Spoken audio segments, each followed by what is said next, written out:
नमस्कार, न्यूज 24 देख रहे हैं आप और आपके साथ मैं हूं सऊद मोहम्मद खालिद। जी हां, विस्फोटक विकास, और ऐसा हम क्यों कह रहे हैं वो आपको बताएंगे, क्योंकि विकास दुबे एक ऐसा नाम जिसके मायने अब देश के गुनाह का वो चेहरा बन चुका है जो बेहद खौफनाक है।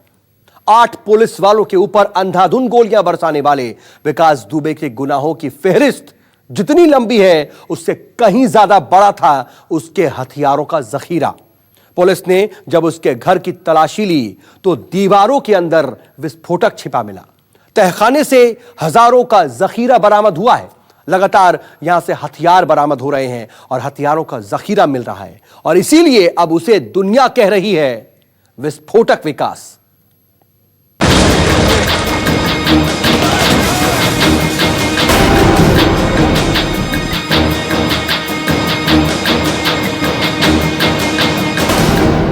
दगाबाज विकास,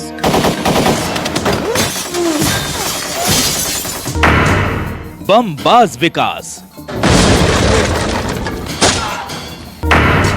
विस्फोटक विकास। विकास को यह नाम यूं ही नहीं मिले।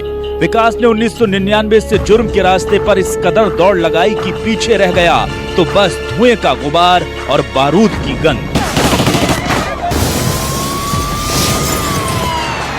साल दर साल विकास गोलियां बरसाता रहा।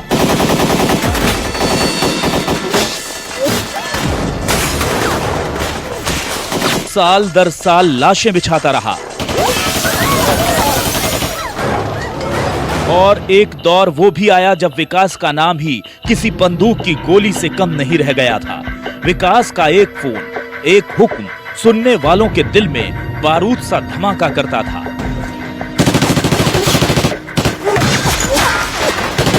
बिकरू गांव में विकास दुबे का घर और उसके आसपास रहने वाले उसके गिरोह के दूसरे साथियों के घरों से लगातार अवैध असलहे बरामद हो रहे हैं।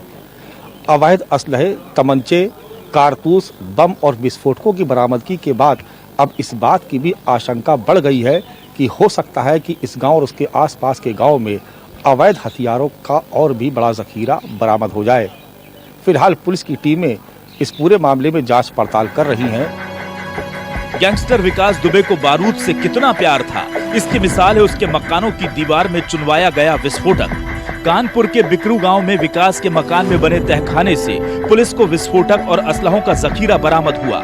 2 किलो विस्फोटक के साथ तमंचे, कारतूस, देसी बम और बम बनाने का सामान मिला है।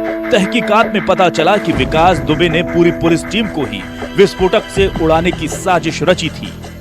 लगातार हथियारों और विस्फोटकों की बरामदगी के बाद आप देख रहे हैं कि सर्च ऑपरेशन लगातार जारी है। जो मकान बंद थे उनको खोल करके, गेट खोल करके, तो आप देख रहे हैं कि पुलिस के जवान जो हैं वो भीतर दाखिल हो रहे हैं। पुलिस के तमाम अधिकारी आपको यहाँ पर नजर आ जाएंगे।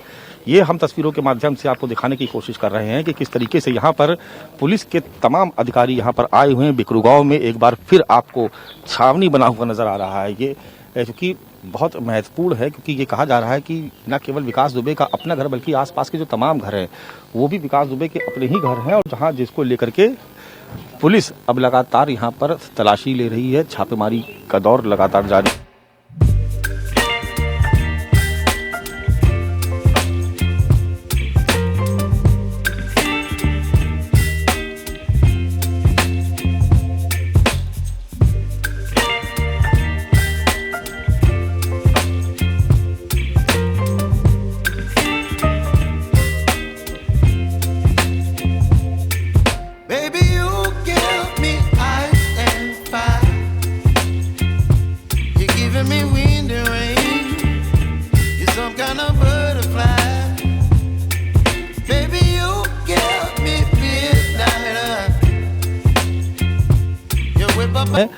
उससे आप अंदाजा लगा सकेंगे कि विकास दुबे ने किस तरीके की तैयारी की थी।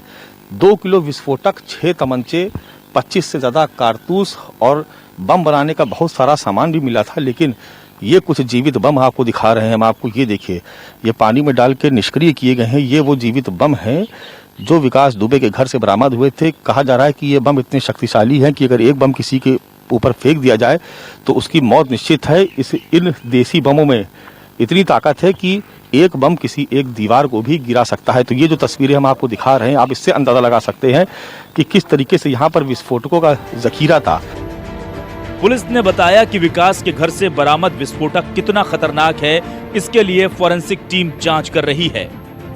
इस तरह के वेपन यूज्ड हुए, इसके बारे में भी ये सूचना मिली थी कि ये अपने घर में छिपा के रखता है और उसके लिए भी पूरे घर की सर्च ली गई, जिसमें से 2 किलो विस्फोटक पदार्थ, 6 तमंचे, 15 देसी बम तथा 25 कारतूस जो कि दीवार में छिपा के रखे थे, इसको रिकवर किया गया है। पुलिस सूत्रों ने बताया कि बारूद देखने में अच्छी क्वालिटी का लग रहा है। वो हुए थे और जो जहां दीवारों के अंदर उसे बताया जा रहा था कि यहाँ छिपा कर रखा गया है, वहां से हम लोगों को 6 तमंचे मिले हैं, अवैध शस्त्र मिले हैं, 25 कारतूस मिले हैं, लगभग 2 किलो विस्फोटक मिला है और भारी मात्रा में कील और रिपिट्स मिले हैं जिनसे वो बम बनाता था। 15 जिंदा बम मिले हैं और इस तरह की इस भारी विस्फोटक वहां रखा गया था और वो इतना शक्तिशाली हो सकता था कि उससे पूरा घर उड़ जाए। विकास के हथियारों के जखीरे में 2 जुलाई को पुलिस के हथियारों की लूट के बाद अब कुछ और खास हथियार भी जुड़ गए हैं। ये वो असलहा था जिसे विकास और उसके गुर्गे शहीद पुलिस वालों से लूट कर ले गए हैं। विकास के गैंग ने पुलिस वालों से हथियार लूटे। बिठूर के एसओ महेश यादव की 9mm की पिस्टल अब विकास दुबे और उसके गुर्गों के पास है। बिठूर के दारोगा कौशलेंद्र की 9mm पिस्टल भी विकास और उसके दोस्तों ने लूट ली। बिठूर के दारोगा अनूप कुमार सिंह की भी 9mm पिस्टल को लूटा गया है। कांस्टेबल जितेंद्र कुमार की AK-47 भी अब विकास और उसके गुर्गों के पास ही है। कांस्टेबल सुल्तान की इंसास राइफल भी अब इस सिरफिरे के हाथ लग चुकी है। पुलिस वालों के 70 जिंदा कारतूस भी विकास के बदमाश ले गए हैं। बिकरू गांव में विकास दुबे और उसके साथियों का घर दरअसल अवैध हथियारों का एक बड़ा अड्डा था। 3 दिन से चल रहे सर्च ऑपरेशन में अब तक 6 अवैध तमंचे, 2 किलो से ज्यादा विस्फोटक, दर्जनों देसी बम और बहुत सारे कारतूस बरामद हुए हैं। ये सर्च ऑपरेशन लगातार जारी है और ये माना जा रहा है कि आसपास के गांव से भी और अवैध हथियार बरामद हो सकते हैं, क्योंकि आसपास के घरों और आसपास के गांव में भी विकास दुबे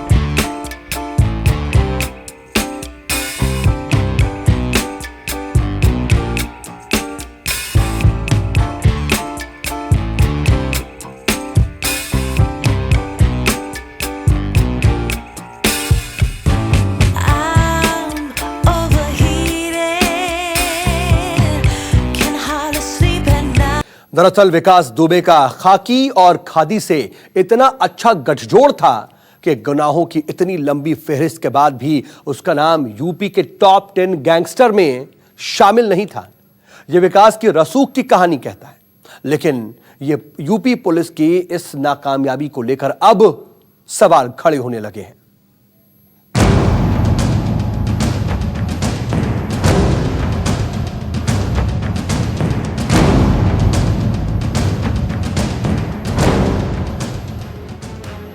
विकास दुबे के हथियारों का जखीरा कितना बड़ा था वो तो आपने देख लिया। उसके घर की दीवारें विस्फोटक उगलती थी। उसके घर के तहखाने गोलियों से अटे पड़े थे।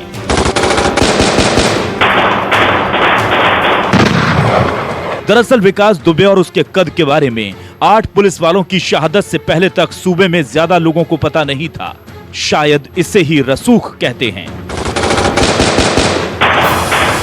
आप ये जानकर हैरान रह जाएंगे कि इतने बड़े अपराधी का नाम यूपी के 10 मोस्ट वांटेड गैंगस्टर की लिस्ट में शामिल नहीं था। जाहिर है यूपी पुलिस की यह कारगुजारी किसी को समझ नहीं आ रही। विकास दुबे इतना बड़ा अपराधी था, यही तो सवाल खड़ा हो रहा है कि सरकार संरक्षण दे रही थी उसको। वो ना तो अपने थाने में टॉप 10 में शामिल है, ना जिले में टॉप 10 में शामिल है। अब जो सूची प्रदेश की बनती है इनकाउंटर के समय, ना उसमें शामिल है। तो आखिर सरकार में कौन वो व्यक्ति बैठा था जो उसको सूची से बाहर निकलवा रहा था और उसको संरक्षण दे रहा था? इसी पर सरकार जवाब नहीं दे पा रही। अब जितने भी तार खुलते नजर आ रहे हैं, जितने भी परत दर परत चीजें खुल रही हैं, सारे कनेक्शन भारतीय जनता पार्टी से उसके निकल रहे हैं। विकास चुपचाप काम करता था और यही कारण है कि राज्य के माफियाओं की सूची में उसका नाम शामिल नहीं था।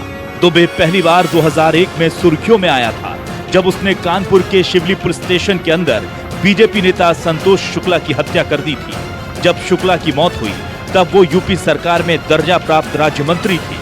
हालांकि दुबे को बाद में एक सत्र कोर्ट ने उसके खिलाफ पर्याप्त सबूत न होने के चलते बरी कर दिया। जानकारी के मुताबिक कोई विकास के खिलाफ गवाही देने को तैयार नहीं था। साल 2018 में माटी जेल के अंदर रहने के दौरान अपने चचेरे भाई अनुराग की हत्या की साजिश रचने का आरोप भी विकास पर लगा।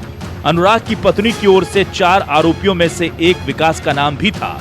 जैसे जैसे उसके खिलाफ आपराधिक मामले बढ़ने लगे, विकास ने अपना दबदबा ऐसा बनाया कि उसका खौफ लगातार इस इलाके में बढ़ता चला गया। जैसा मैंने बताया कि ये कहीं भी होगा हम इसको ढूंढ निकालेंगे। हमारी इतनी कॉम्पिटेंस है। कुछ केसेस में को सॉल्व करने में कुछ समय लगता है, लेकिन इसका अर्थ ये नहीं कि ये हमारे टारगेट से और हमारे प्रायोरिटी से अलग हो जा रहा है। इसको हम लोग शीर्ष प्राथमिकता पे डील कर रहे हैं और जो शहादत हमारे जवानों ने दी है, हम उसका कानूनी तरीके से इन सभी अभियुक्तों को एक लॉजिकल एंड तक इस चीज़ को ले जाएंगे। स्थानीय नेताओं से भी विकास के बहुत अच्छे संबंध थे। कई नेताओं के साथ उसकी फोटो सार्वजनिक हो रही है। 2015 में नगर पंचायत चुनाव जीतने में भी उसने कामयाबी हासिल की।